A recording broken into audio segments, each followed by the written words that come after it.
Hello friends, আশা করি সকলে ভালো আছেন।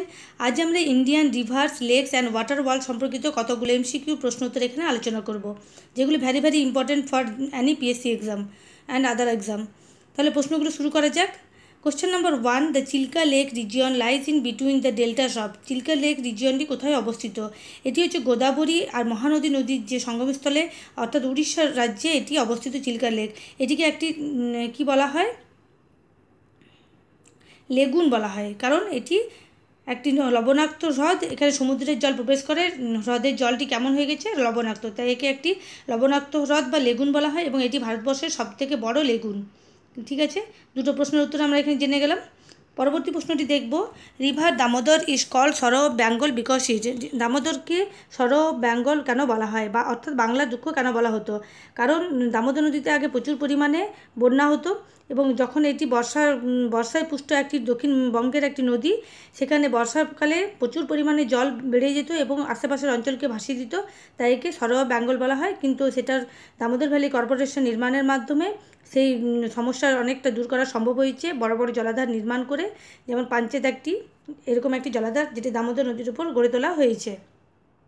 তাহলে সেই জন্য দেখো এখানে রয়েছে অপশান এতে যে gates flooded often causing havoc, অর্থাৎ প্রচুর বন্যা হওয়ার কারণে একে সরোয়া বেঙ্গল বলা হতো।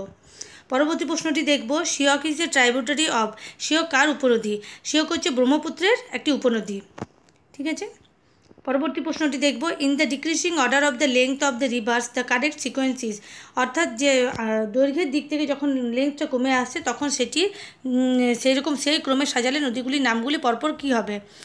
আমাদের ভারতবর্ষের সবথেকে বড় নদী হচ্ছে কি? গঙ্গা। কিন্তু আয়তনের দিক থেকে বা লেংথের দিক থেকে ব্রহ্মপুত্র। যদিও ব্রহ্মপুত্র নদীটি যেটা উৎপত্তি হয়েছে তিব্বতের মানস সরোবরে এবং সেখান থেকে তিব্বত মালভূমির উপর দিয়ে গিয়ে নামচা বারোয়ার ওখানে সেটা প্রবেশ করেছে ভারতবর্ষে, আর সেটি তারপর ব্রহ্মপুত্র নদীটি আসাম, অরুণাচল প্রদেশ এবং মধ্য দিয়ে প্রবাহিত হয়ে কোথায় এসেছে? বাংলাদেশের মধ্য দিয়ে বঙ্গোপসাগরে পতিত হয়েছে। কিন্তু ভারতবর্ষের দৈর্ঘ্য কম হওয়ার জন্য আমরা গঙ্গাকে সবথেকে বড় নদী বলে জানি ভারতের। তাহলে এখানে যদি লেংথ অফ দ্য রিভারের হিসেবে যদি সিকোয়েন্সে যদি সাজানো হয়, তাহলে সেটি কী হবে? প্রথমে ব্রহ্মপুত্র, তারপর গঙ্গা, তারপর গোদাবরী এবং তারপর নর্মদা। সেই জন্য এখানে অপশান এ সঠিক উত্তর হয়েছে।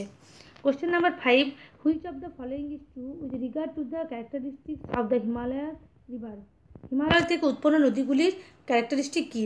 দেখো, হিমালয়ের থেকে উৎপন্ন নদীগুলি সবগুলি কি বরফ গলা জলে পুষ্ট এবং সারা বছরই জল থাকে।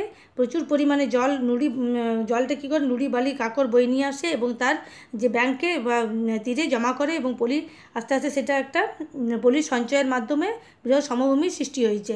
অর্থাৎ হিমালয় থেকে উৎপন্ন নদীগুলি জলবাহিত পলি কারণেই কিন্তু আমাদের যে উত্তর ভারতে বৃহত্তর সমভূমিটি রয়েছে সেটির গঠন হয়েছে। তাহলে এখানে অপশানগুলি দেখব।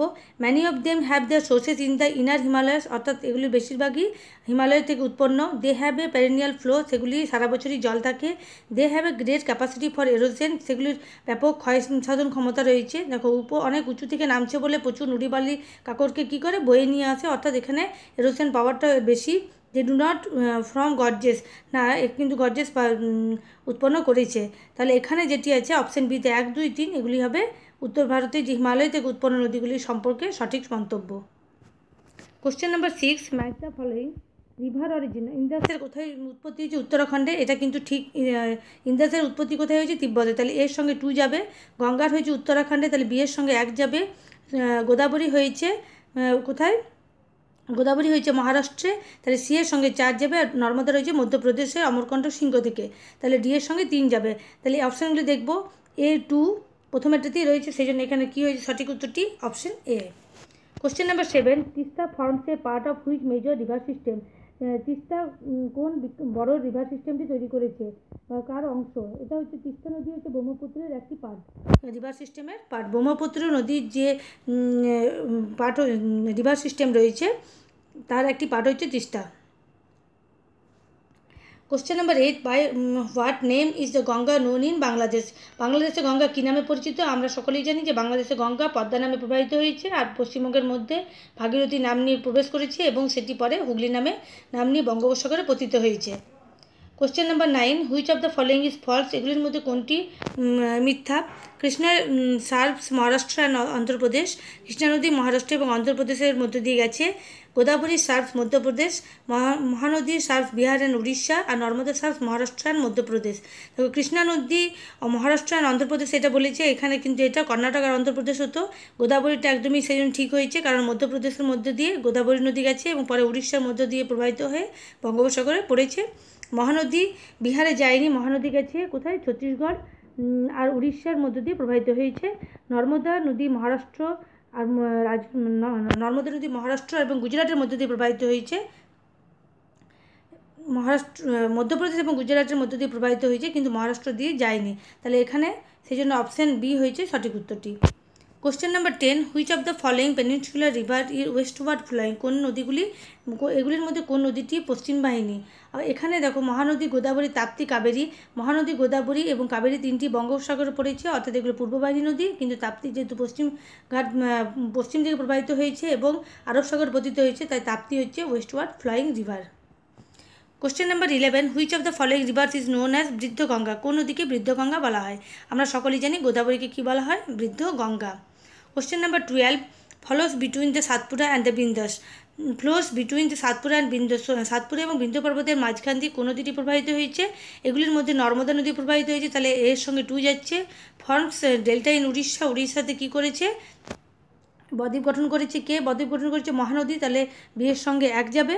Hemavati, হেলাঙ্গি and Amaravati R tributary, সব এগুলি কার ট্রাইবুটারি, এগুলো কাবেরী নদীর উপনদী। আর reverse also known as Tsangpo, কোন নদীকে অবশ্যই সাংপো নামে পরিচিত, সেটা হচ্ছে ব্রহ্মপুত্র। তাহলে এখানে অপশান এ যেগুলো রয়েছে, 2 এর সঙ্গে 2 গেছে, বি এর সঙ্গে 1 গেছে, সি এর সঙ্গে 4 গেছে, আর ডি এর সঙ্গে 4 গেছে, আর ডি এর সঙ্গে 3 গেছে। ঠিক আছে, তাহলে এখানে অপশান এ হবে সঠিক উত্তরটি। Question number 13, most of the river flowing westward from the western Ghats do not form deltas because, বেশিরভাগ যে পশ্চিমবাহিনী নদীগুলি কেন ডেল্টা তৈরি করে না। এগুলি কি হয়, প্রচুর উঁচু জায়গা থেকে যখন নামছে তখন ও নদীর যখন ওয়েস্টওয়ার্ড ফ্লোয়িং রিভার যেমন নর্মদা এবং তাপ্তি কিন্তু বদ্বীপ গঠন করে না, কারণ এই যে জলের প্রবাহটা থাকে প্রচুর বেশি পরিমাণে থাকে অন্যান্য যেগুলো পূর্ববাহিনী নদীগুলি তার তুলনায়। আর এইটার কারণ হচ্ছে যে অনেক বেশি পশ্চিমঘাট পর্বতের উপর দিয়ে যখন নদীটা যাচ্ছে এবং গ্রস্ত উপত্যকার মধ্যে দিয়ে যায় বলে সেগুলি কিন্তু কি গঠন করতে পারছে না, বদ্বীপ গঠন করতে পারছে না, অর্থাৎ এর যে প্রবাহ পথটাতে পুরো রাস্তাতে জলের প্রবাহের বেগটা অতিরিক্ত বেশি থাকে, সেই কারণেই কিন্তু ডেল্টা গঠন করে না। দেখো নদীর যখন আস্তে আস্তে বেগটা কমে যায় তখন সে কী করে, পলিগুলো সঞ্চয় করে ফেলে এবং সে আর বয়ে নিয়ে যেতে পারে না। সেই জন্য গঙ্গা, ব্রহ্মপুত্র এগুলো কি গঠন করেছে, ডেল্টা গঠন করেছে, কিন্তু নর্মদা এবং তাপ্তি ডেল্টা গঠন করতে পারেনি। Question number 14, which of the following pairs are correctly match, কোন পেয়ারটি ঠিকঠাক ম্যাচিং করেছে। নর্মদা, জবলপুর, গোদাবরী, নাসিক, মহানদী, কটক। নর্মদা নদীটি জবলপুরে, নর্মদা নদীর তীরে অবস্থিত হচ্ছে জবলপুর, গোদাবরীর তীরে নাসিক আর মহানদীর তীরে কটক, এখানে তিনটেই কিন্তু ম্যাচিং করেছে। Question number 15, which of the following are the features of the Himalayan rivers, কোনটি হিমালয়ান রিভার সম্পর্কে সঠিক তথ্য। They are of youthful nature, forming deep gorges and performing intense erosional activity, they are free to form their courses and flows a dendritic pattern, they have very large basin. তাহলে দেখো option এতে যেটা রয়েছে they are of youthful nature, সেগুলি নবগঠিত, forming deep gorges and performing intense erosional activity, এটা একদমই ঠিক। এগুলো প্রচুর উপর থেকে আসার জন্য বেশি পরিমাণে নুড়ি কাকর পলিগুলোকে নিজের সঙ্গে বয়ে নিয়ে আসে, তাহলে এটা ঠিক। They are free to form their courses and follow a dendritic pattern, এগুলো তীরে কিন্তু মোহনাতে কী করেছে, যেটা যখন পলি সঞ্চয়ের মাধ্যমে সে আস্তে আস্তে বদ্বীপ গঠন করেছে। দে আর ভ্যারি লার্জ বেসিন, এগুলো অনেক বড় বড় যে অববাহিকা রয়েছে। প্রত্যেকটা স্টেটমেন্টই সঠিক, তাই এখানে সঠিক উত্তরটি হচ্ছে option D. Question number 16, give hair 4 places situated on the bank of the Narmada, 4টি যে প্লেস নর্মদা নদীর তীরে অবস্থিত সেগুলি সিকোয়েন্স হিসাবে সাজাতে বলেছে। তাহলে কীভাবে সাজাতে বলেছি, in order to do this place occur from the source of the river to its mouth, অর্থাৎ এটির যে সোর্স থেকে, উৎস থেকে মাউথের দিকে, অর্থাৎ যেখানে মোহনার দিকে অবস্থিত পরপর শহরগুলির ক্রমটি সাজাতে হবে। কী রয়েছে, জবলপুর, মান্ডলা, অমরকণ্টক, ভারুচ। দেখো আমরা জানি যে নর্মদা নদীর উৎপত্তিস্থল হচ্ছে অমরকণ্টক, তাহলে এখানে অপশানগুলির মধ্যে যেটি প্রথমে রয়েছে 3 সেটি হবে ঠিক, তাহলে এখানে অপশান এতে রয়েছে 3, তাহলে এখানে ঠিক। কিন্তু অন্যগুলো আমরা ঠিকভাবে জেনে নেব। যেমন অমরকণ্টক থেকে উৎপন্ন হয়েছে, অমরকণ্টক সেই জন্য প্রথমে বসেছে, তারপর মান্ডলা, তারপর হচ্ছে জবলপুর এবং ভারুচ। ভারুচের নিকট কী হয়েছে, নর্মদা নদী কোথায় পতিত হয়েছে, আরব সাগরে পতিত হয়েছে, সেই জন্য এটি মোহনায় অবস্থিত। ঠিক আছে, তাহলে এখানে সঠিক উত্তরটি হয়ে যাচ্ছে option A. Question number 17, which of the following gives the correct descending order by length of the river of India. তাহলে ইন্ডিয়াতে লেংথ হিসাবে কোন নদীগুলি যে ক্রমগুলি কী হবে, ব্রহ্মপুত্র, গঙ্গা, গোদাবরী, কোশি, গঙ্গা, ব্রহ্মপুত্র, কৃষ্ণা, গোদাবরী, গঙ্গা, গোদাবরী, কৃষ্ণা, যমুনা, গঙ্গা, যমুনা, গোদাবরী, মহানদী। দেখো এখানে যেটা গঙ্গা, তারপর গোদাবরী, কৃষ্ণা, যমুনা, এই ক্রমটি একদম ঠিক আছে। তাহলে এখানে সঠিক উত্তরটি হয়ে যাচ্ছে option C. The Himalayan rivers are, Himalaya রিভারগুলি monsoon fed, snow fed, ephemeral না সিজনাল। এগুলো স্নো ফেড অর্থাৎ হিমবাহ পুষ্ট জল বা বরফ গলে জলের নদী হচ্ছে হিমালয়ের রিভারগুলো। তাহলে এখানে বি হচ্ছে সঠিক উত্তর। By which, question number 19, by which name does the Brahmaputra enter into India. Brahmaputra ভারতবর্ষে কী নামে প্রবেশ করেছে, কী নামে, সাংপো নামে। তাহলে এখানে অপশান ডি হবে সাংপো, ধিয়ং, অর্থাৎ সাংপো নামে ব্রহ্মপুত্র নদী কী করেছে, যখন তিব্বতে যখন উৎপন্ন হয়েছে সেটার নাম ছিল সাংপো, আর সেটি ভারতবর্ষে প্রবেশ করেছে ডিহং নামে। Question number 20, the তিব্বতান river Tsangpo enters India through the state of. তাহলে কোন স্টেটের মধ্যে দিয়ে ঢুকেছে, অরুণাচল প্রদেশের মধ্যে দিয়ে ঢুকেছে, কী নামে, ডিহং নামে। আর প্রথমে উৎপত্তিস্থলে এর নাম ছিল সাংপো, পরবর্তীকালে সেটি ডিহং নামে হয়েছে। Question number 21, near the lake Manas Sarovar in Tibet the river which has it source is আর। মানস সরোবরের কাছে কোন কোন কোন নদীগুলির উৎপত্তিস্থল। মানস সরোবরে ইন্দাস, সতলেজ এবং ব্রহ্মপুত্র এই তিনটি নদীরই উৎপত্তি হয়েছে। এখানে অপশানটি হবে সঠিক উত্তরটি। Question number 22, which of the following is an island drainage area. এগুলির মধ্যে কোনটি আইল্যান্ড ড্রেনিং এরিয়া রয়েছে, মানে ইনল্যান্ড ড্রেনেজ এরিয়া, অর্থাৎ এগুলির মধ্যে কোনটিতে ইনল্যান্ড ড্রেনেজ এরিয়া রয়েছে, Sambhar area, Chilka region, Manas Sarovar lake, Rann of Kutch. এখানে রান অফ কচ্ছ হয়েছে ইনল্যান্ড ড্রেনেজ এরিয়া, যে এখানে কোন নদীর পতিত হয়েছে, এখানে লুনি নদীটা, রাজস্থানে যে লুনি নদী সেটা পতিত হয়েছে রান অফ কচ্ছতে। Question number 23, which of the following rivers flow through Maharashtra and Gujarat. কোন নদীটি মহারাষ্ট্র এবং গুজরাটের মধ্য দিয়ে প্রবাহিত হয়েছে। দেখো সবরমতী, গোদাবরী, মাহি আর তাপ্তি, এগুলির মধ্যে তাপ্তি নদীটি মহারাষ্ট্র এবং গুজরাটের মধ্য দিয়ে প্রবাহিত হয়েছে। Question number 24, the river basin which is called roar of India is. কোন নদীর অববাহিকাটা রার অফ ইন্ডিয়া নামে পরিচিত। এটা হচ্ছে দামোদর। দামোদর নদীকে কী বলা হয়, রাঢ় অঞ্চল। দামোদর নদীর যে চারিপাশের এলাকাটাকে রাঢ় অঞ্চল বলা হয়। Question number 25, which of the following is the longest river in India. ভারতবর্ষের সবথেকে লংগেস্ট রিভার কি, Ganga.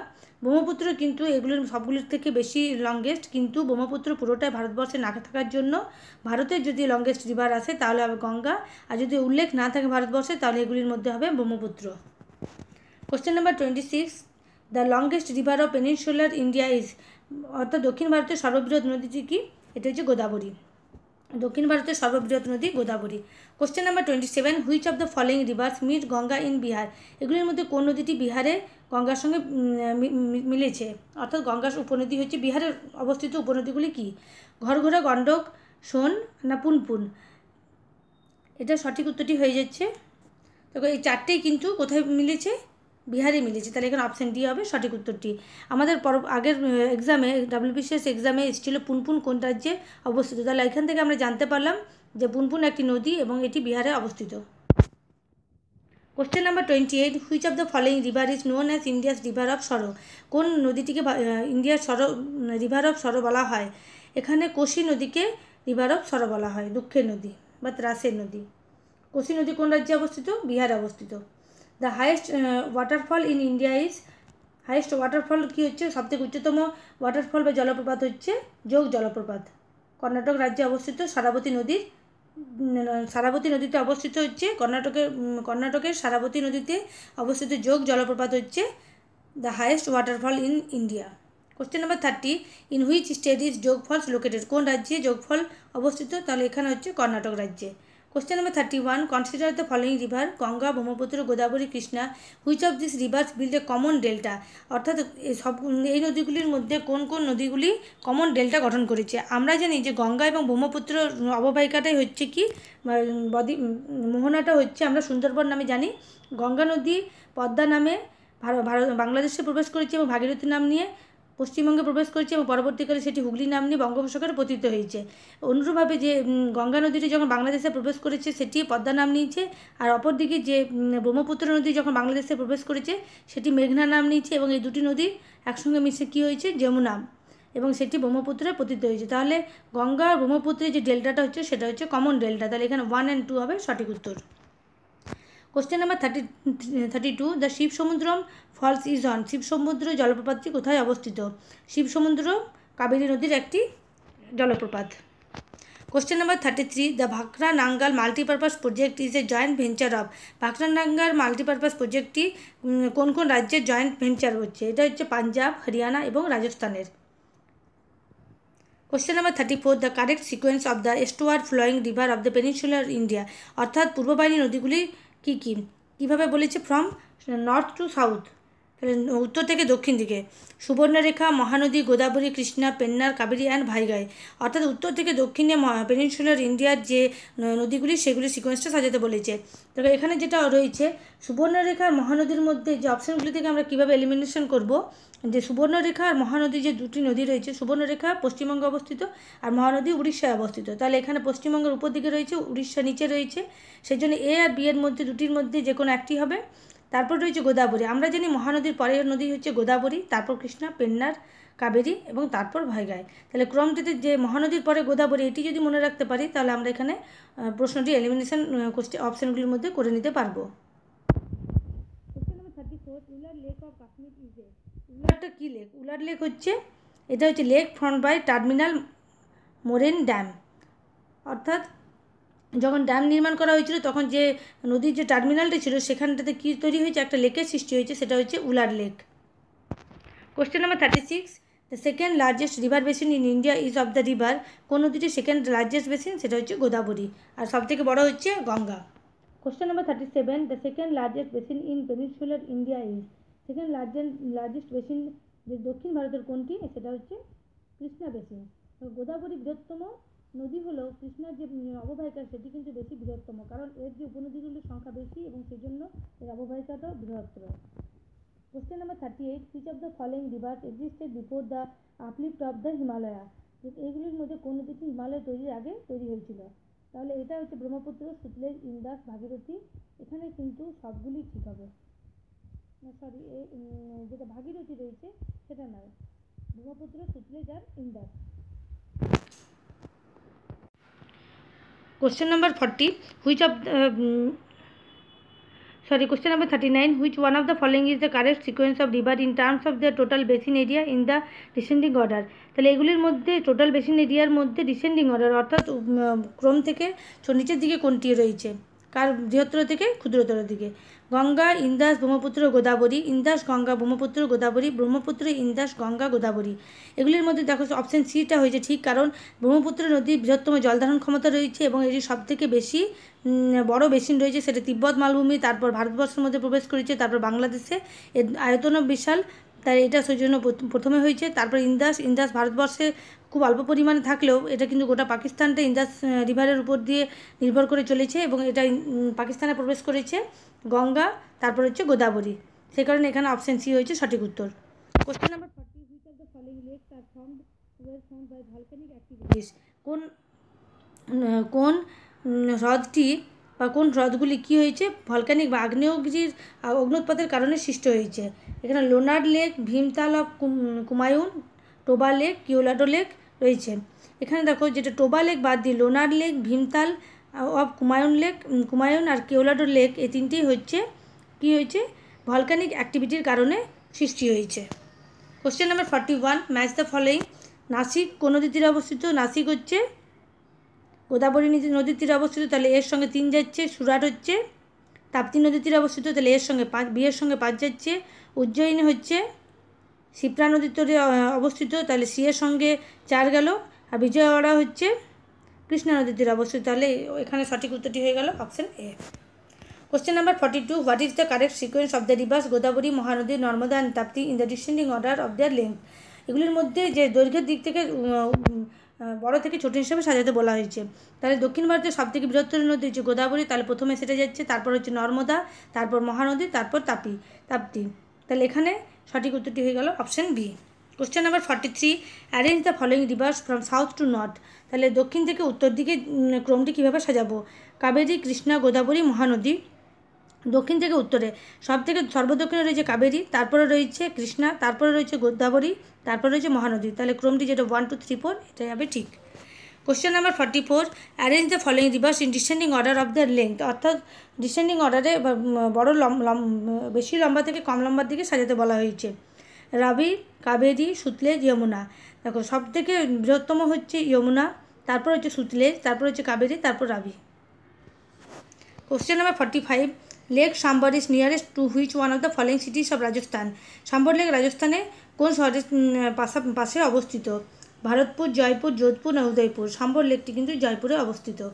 Question number 46, canal irrigation is most important in the northern plain of India because. যে ক্যানাল ইরিগেশন করা হয় বা খাল সেচ করা হয় সেটার কারণ কী ছিল? The sources of canals are perennial rivers. অর্থাৎ সারা বছর যে নর্থার্ন প্ল্যানের যে কী হচ্ছে, সারা বছর নদীতে জল থাকছে, কারণ এগুলি বরফ গলের জলে পুষ্ট হওয়ার কারণে নদীগুলিতে সারা বছর জল থাকছে। সেই কারণে এখানে যদি ক্যানাল কাটা হয় বা সেচ ব্যবস্থা করা হয় তাহলে খুব ভালো সেচের বন্দোবস্ত করা যাবে। এই কারণে নর্থার্ন প্ল্যানে কী করা যায়, ক্যানাল ইরিগেশন সিস্টেমটা সবথেকে বেশি গুরুত্বপূর্ণ। Question number 47, which one of the following east flowing rivers of India forms rift valley due to down warping. Rift valley গঠন করেছে কোনটা? দেখো দামোদর নদী। কি করেছে?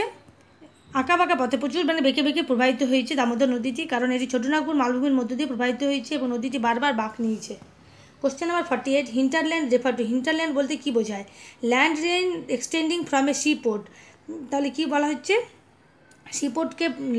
সিপোর্টের গঠনের জন্য যখন ল্যান্ডটাকে কেটে সেখান থেকে কী করা হয়, এক্সটেন্ডিং করা, বাড়ানো হয় সিপোর্টটাকে, তখন সেটাকে বলা হচ্ছে হিন্টারল্যান্ড। এরকম একটি হচ্ছে বিশাখাপত্তনমে গঠন করা হয়েছে, জাহাজগুলোকে ভালোভাবে যাতে ভেতরে ঢুকতে পারে সেই কারণে। Question number 49, the port specially developed from exporting iron ore to japanese. জাপানে সবথেকে বেশি পরিমাণে আয়রন ওর সাপ্লাই করা হয় কোন পোর্ট দিয়ে? এটা হচ্ছে পারদ্বীপ। সেটি কোথায় অবস্থিত? উড়িষ্যাতে। Question number 50, which one of the following is the first company managed major port in India. Company manage প্রথম সর্ববৃহৎ পোর্টটি কী ছিল? কোম্পানি এখানে হচ্ছে যে ইস্ট ইন্ডিয়া কোম্পানি যখন দেখাশোনা করতো সেটা হচ্ছে এন্নোর, বা প্রাইভেট কোম্পানি যেটা চালাচ্ছে, প্রাইভেট সংস্থা চালাচ্ছে, সেরকম একটি পোর্ট হচ্ছে এন্নোর। আজ আমরা এখানে ইন্ডিয়ান রিভার সিস্টেমের উপর মোট 50টি প্রশ্ন উত্তর আলোচনা করলাম। পরবর্তী ভিডিওতে আমরা আরও এরকম পরবর্তী প্রশ্নগুলো আলোচনা করব। আমার চ্যানেলটির সঙ্গে যুক্ত থাকার জন্য চ্যানেলটিকে অবশ্যই সাবস্ক্রাইব করবেন এবং ভালো লাগলে লাইক ও শেয়ার করবেন এবং কিছু বলার থাকলে অবশ্যই কমেন্ট সেকশনে জানাবেন।